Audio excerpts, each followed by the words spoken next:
ఇక చివరిది, భూమి తన చుట్టూ తను తిరగడం ఆగిపోతే జరిగే ప్రమాదాలలో ఆఖరిది, loss of earth magnetic fields.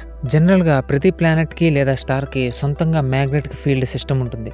అయితే సూర్యుడు ఒక స్టార్ కాబట్టి మామూలు గ్రహాల కన్నా లక్షల రెట్లు శక్తివంతమైన మ్యాగ్నెటిక్ ఫీల్డ్స్ సూర్యుడికుంటాయి.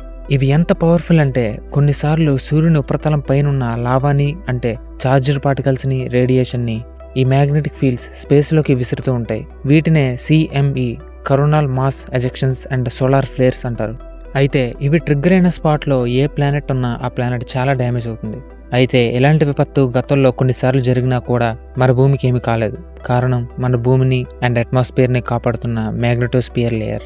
ఈ మ్యాగ్నెటోస్పియర్ లేయర్ అనేది భూమి తనలో తాను తిరగడం వల్ల భూమి మధ్య భాగంలో కరిగిన మెటల్స్ మధ్యన జరిగే ఇంటరాక్షన్స్ వల్ల జనరేట్ అయిన ఎలక్ట్రిసిటీ కారణంగా క్రియేట్ అవుతుంది. అయితే ఈ మ్యాగ్నెటోస్పియర్ లేయర్ అనేది సూర్యుడి నుంచి వచ్చే డేంజరస్ రేడియేషన్ని, సోలార్ విండ్స్ని, అప్పుడప్పుడు జరిగే కరోనల్ మాస్ ఎజెక్షన్స్ లాంటి ప్రమాదకరమైన విపత్తుల నుంచి భూమిని కాపాడుతూ ఉంటుంది. మరి భూమి తనలో తను తిరగడం ఆగిపోతే ఎర్త్ కోర్లో ఎలక్ట్రిసిటీ జనరేట్ అవ్వదు. అంటే దీనివల్ల క్రియేట్ అయ్యే మ్యాగ్నెటోస్పియర్ లేయర్ కూడా క్రియేట్ అవ్వదు. దీనివల్ల ఎర్త్ అట్మాస్ఫియర్ సూర్యుడికి డైరెక్ట్గా ఎక్స్పోజ్ అవుతుంది. సూర్యుడి నుంచి నేరుగా వచ్చే సౌరగాలుల వల్ల కొద్దిగా ఎర్త్ అట్మాస్ఫియర్ స్పేస్లో కలిసిపోతుంది. సూర్యుడి నుంచి వచ్చే డేంజరస్ రేడియేషన్ వల్ల భూమి టెంపరేచర్స్ ఇంకా పెరిగి సముద్రాలు ఎండిపోతాయి.